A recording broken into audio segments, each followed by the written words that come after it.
that we have to engage in for kids who are being abused or severely neglected in their homes.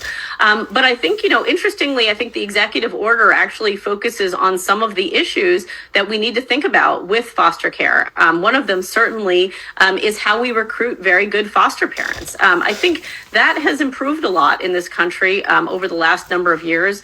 A lot of churches have really stepped up, not just that religious people are stepping up to take care of kids in foster care, which I think has long been the case, but many churches have stepped up in terms of making the training for foster parents more rigorous, in terms of making sure that foster parents are supported. About half of foster parents quit within the first year, and I think that you get sort of good, well-intentioned people who don't necessarily have the training and the support that they need in order to do this.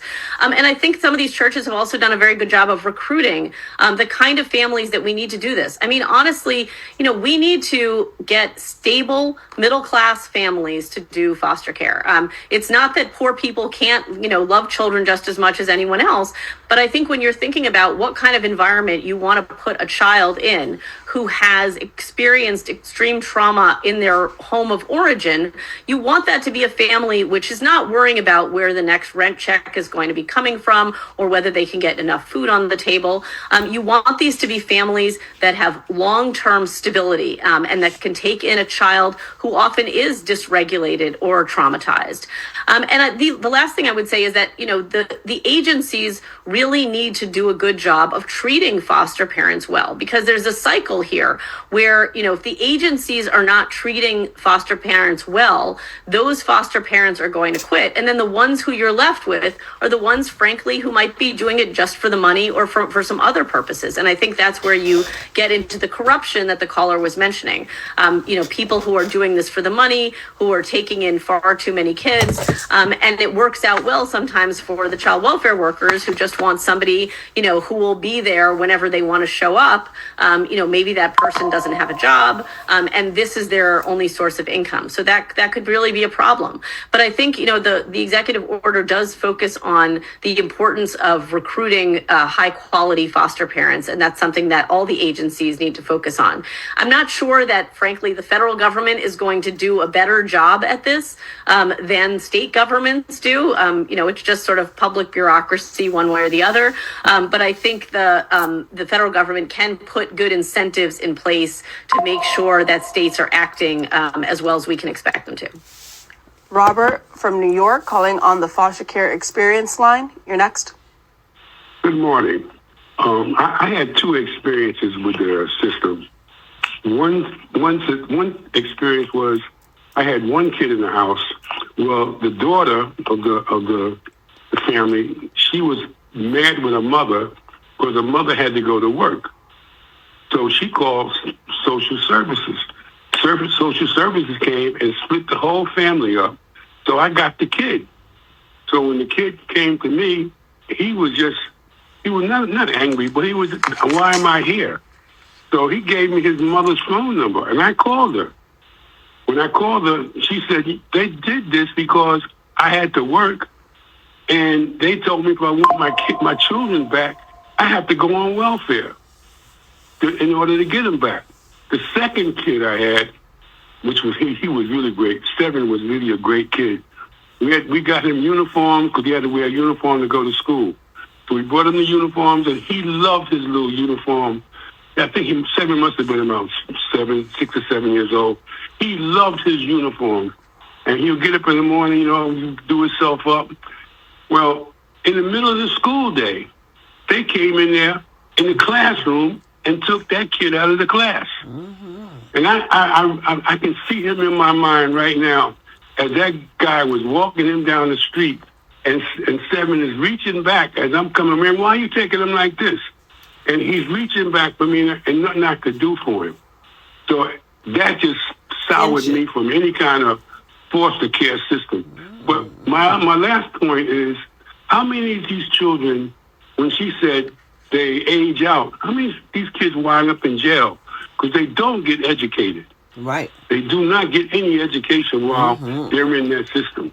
So I'm just wondering about, since this lady is here and I appreciate her, But I'm just wondering how many of these kids do wind up in prisons and places like that.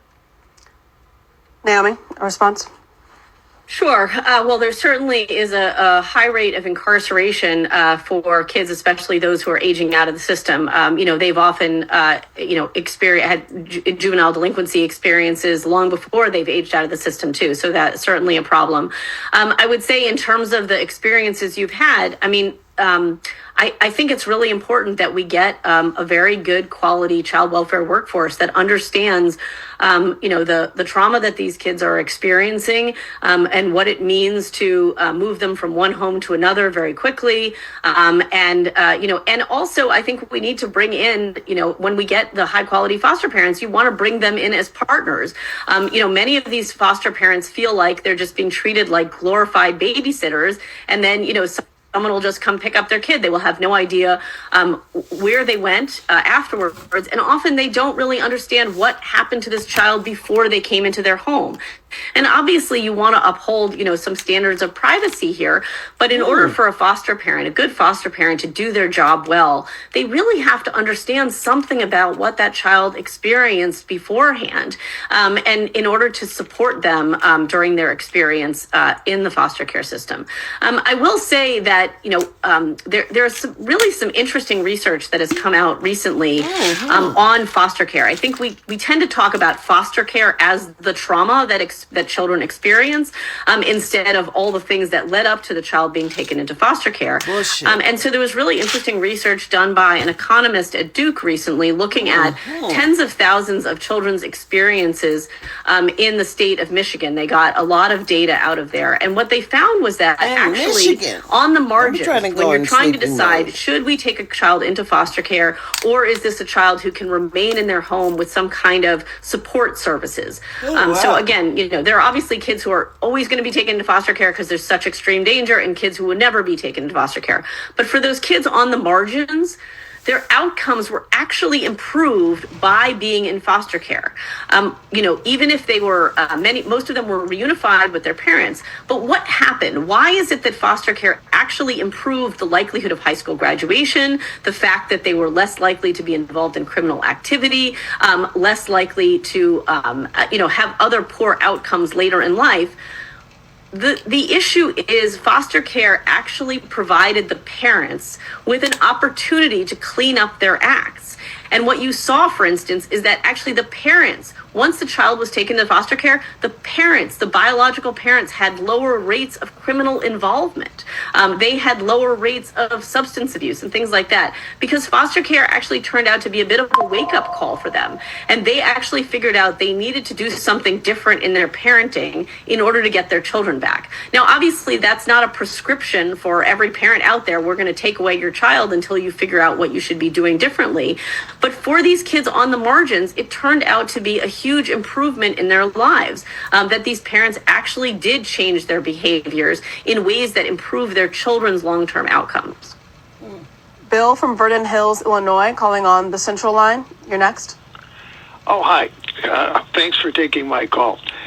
My question is really about drug use in foster parents. And my question comes from, in Illinois, recreational and medicinal use of marijuana is accepted. I saw a gentleman from Wisconsin who wanted to be in the custodial and foster care, taking care of some children, and they tested him in Wisconsin, and because he was a marijuana user, he was excluded. And in Wisconsin, which I didn't know, marijuana use, both medicinal and recreational, is not permitted. And I also saw a symposium about a week ago, listening to it, about the crisis in maternity care. And I was surprised, if you come in and you're going to deliver a baby and you're heroin addicted, but I think there was a reporting requirement, and the symposium said, well, we don't always report because the child may be taken away. But my question is this: how do different state laws and in terms of drug use and what is permitted, how does that interact with the foster care system? I mean, in terms of testing parents, in terms of getting their children back, in terms of who can be take care of children in foster care. How does drug use testing in each state? How does that work into the system?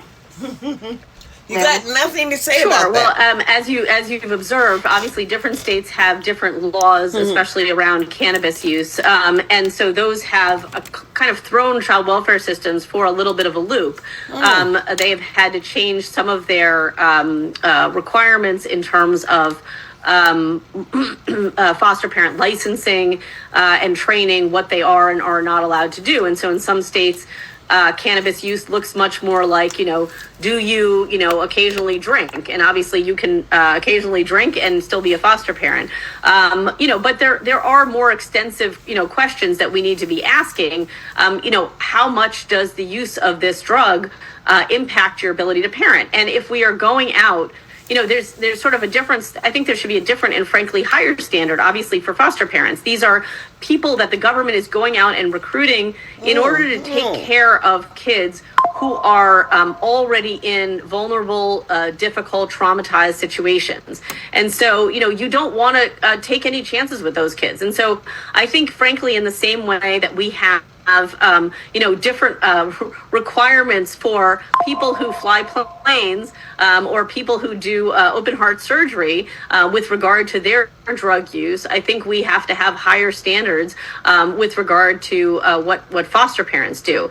But states right now are very confused about how to handle not only cannabis use, but a lot of drug use, frankly. I mean, states like, Oregon had this whole experiment with the question of, we're going to basically legalize everything several years ago. And that actually, really contributed a significant amount to the child welfare crisis that was going on in Oregon, because, now you would have parents who was perfectly legal for them to possess and use heroin or cocaine. And, the state could not get those, could not figure out how to deal with those parents, because many of them were not doing a good job caring for their children, but what they were doing was technically not illegal, so that presented all sorts of problems.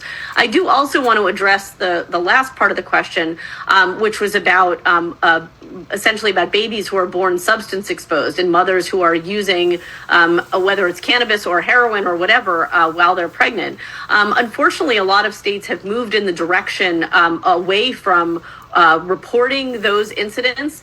Some states have announced that they will report a substance exposed child, but only anonymously. That is to say, we don't know who that child is. It's just like they're counting the number of babies who are born substance exposed.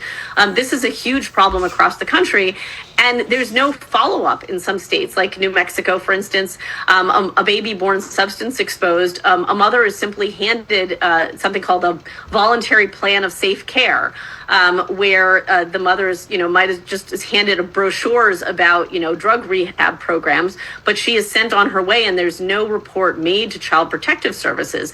And I think a lot of Americans are very concerned about the danger that implies there. What is happening when this mother, who is clearly suffering from addiction, I mean, this is a mother who could not give up heroin or crack or whatever it is during the course of her pregnancy, and we're sending her home with a brochure about drug rehab. What is the likelihood that when she has a baby who may also be medically compromised because of the substances that they were exposed to in utero, they're going home with that mother? The baby, may be crying, may have other difficulties, other medical difficulties that mother is not prepared to deal with.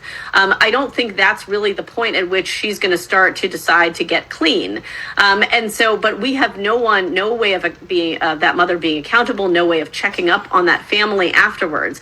And frankly, a lot of those children are coming back into the system as being severely abused or neglected, and a surprising number of child maltreatment fatalities are coming back that way, that we knew that this baby was born substance exposed, but we did not do anything to intervene. Brenda from Manchester, Washington, who called in on the foster care experience line. You're next. Good morning, and thank you. Thank you for this topic. I'm a foster parent. We have had our two since they were 1 and 3. They are now 4 and 6. We have been in a permanency plan to adopt. for 2 years now. You are absolutely right about the reunification. They put too much emphasis on reunification. Forcing a parent to be a parent that does not want to be a parent makes no sense. Our two, she was headbanging and crying. He was stomping and roaring. They are now well adjusted. Little guy's in kindergarten now, and she's in preschool, and they're doing so well, but they just keep on forcing these parents. Their visit record is horrendous. We are a couple of hours away from the parents, so they transport them through a visit specialist, and then sometimes they don't show up, so the kids come back so dejected.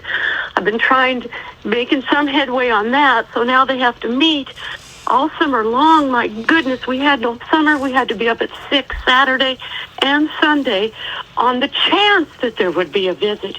And you cannot hide the visits from the children when they know they're getting up that early and feeling the dejection from the parent.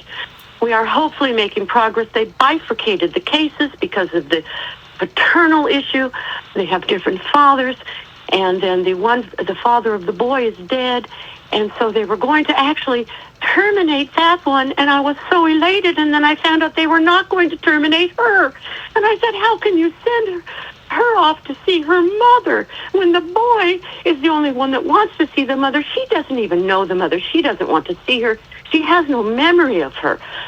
So you are absolutely right about the reunification. These are the third and fourth children. I don't know about the older. These are the second and third children. She has 5. She just had another child, born addicted, taken from her in custody. There is definitely something wrong. I get it. Children need to be with their parents. But if the parents are not functioning parents and they have families that want them, let them have them. Mm-hmm. That was Brenda from Manchester. I wonder if you can respond to the focus on reunification with the families. Yeah, unfortunately, that story is not an uncommon one, especially when you're dealing with very young children, and a parent has already demonstrated that they can't or won't, care for these children. We really need to think about what the timeline is for these children. So, there is a federal law that was passed in the 90s with complete bipartisan support called the Adoption and Safe Families Act.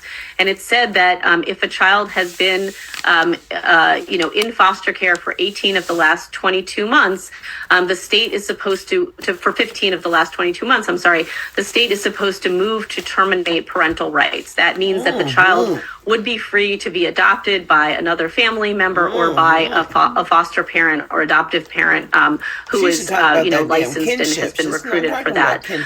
And unfortunately, states just blow by these deadlines all the time. I mean, there are states where, you could be waiting 3, 4, 5 years and a child is still going back and forth as these attempts at reunification are made. And I should say, we've talked a lot about the agencies, but really family courts are the ones that are responsible for making the final decisions here. And so it's not only the child welfare workers who are sort of pushing this reunification, it's also these family court judges who believe that the kids should be with their biological parents no matter what. And I think we don't understand what the timelines are like. 6 months in the life of an adult, is 6 months. 6 months in the life of a 2-year-old, those are extraordinarily important years for making sure that a child is attached and feels secure with a caregiver, and to have that child going back and forth. And I think that, the callers, explanations about visitations are very important too. To have a child who is old enough to understand, 3, 4, 5, to understand that they keep going to visit this parent of theirs who is not showing up for these visits. It is devastating for them. It makes them feel like they're insecure, like they're unwanted, like they're unloved. And I think, obviously, in some ways, the last of our concerns are the feelings of foster parents, because, they are signing up for a lot of heartache no matter what, no matter how these cases turns out. But it is, I think a lot of foster parents do feel like am I making this situation better? Like I came into this in order to care for these children. Yes, I understood there was a good chance they would end up back with their parents, but am I now contributing to the trauma by being part of this system where kids are constantly, having to be uprooted and go back and forth because of this, almost ideology of reunification that is going on here, despite all the evidence that, as this caller said, the parents don't want to parent or just simply cannot parent. We sometimes as a system really need to face that reality. Roberta from California, you're next. Good morning. I'm a volunteer in a amazing support nonprofit in San Diego that supports the foster youth that are aging out. And I have to applaud the efforts of your guests to keep the kids in their home. Just the removal is just another massive trauma in their life. But this organization is a nonprofit. It's grown to be governed mainly by former foster youth, and it has a vast number of mentors. A great proportion are former foster youth. Because of the void that foster children that are moved around a lot, of not having a family and learning so much from the social development and life skills from just occupying in a family. I think such things as financial management, contracts, how not to get ripped off at auto repairs, organization, get into school and trade schools. There's even people that will help them write their essays to get into college. They're provided with the electronics that they need, for their education, this is as I said, a nonprofit that joins with the state, but really helps fill the void of being ripped out of school, as your other callers described. Moving from home to home with a brown bag with their belongings, new faces all the time, no school records. How do you apply for places when you've been in 15 schools in your lifetime? So there's a lot of assets out there, first of all, with these former people. And Roberta, then, can I ask you to repeat nonprofit. the name of that organization you're describing? It's called Just in Time for Foster Youth. Naomi, I wonder if you can talk about those type of programs across the country.